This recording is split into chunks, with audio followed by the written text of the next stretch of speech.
vaheline mäng, mis lõpus 2-2, aga doktoril oli mees, ei oleks olla. Et praegu on variant, kui jääb see 2-2-5, see on tehnikasport. Nii, küünalpalli ette, aga see läheb kõikidest üle.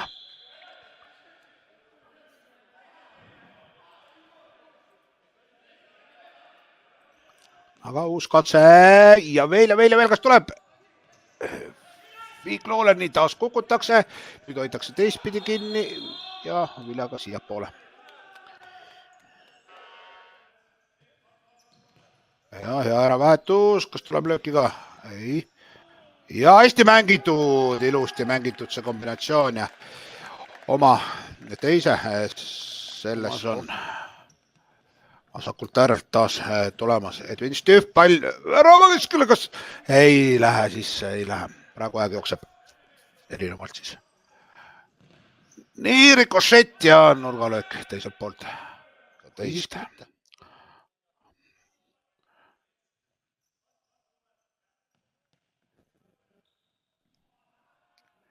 Poolaeg vaid 3-2. Kuigi seal ei ole vahet, et poolaja eest siin ei ole võrkpall. Nii ja nüüd ei saa seda palli väravasse. Kuidagi lool oleks vaja siin see teine saada. Ja neile sai võidu Grand Liiga karikas ja neil seisab varsti finaal ees. Nurgalöök, vaid nurgalöök. Ja nüüd kaugelt ja sees. Hans Talgre 4-1. See väravate vahene seda mängu. Nüüd on nad 4 juurde saanud, aga värav pluss 3 juurde, 41, et neil on jah.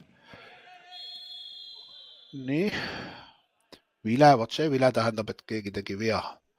Kohtunike vilet tuleb aru saada. Mida kedagi tervitada siis YouTube'is. Võite öelda, et Šobadil ilusti ja olemas saab ka Edwin Stüff oma värava kirja ja seis.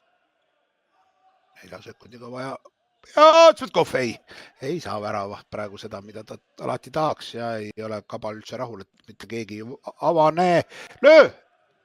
Kas see loeb ja mitte? Tundub, et saame veel kord ühe viimase sekundi väravat, mida on üks mäng veel ees. Väike vaheaeg.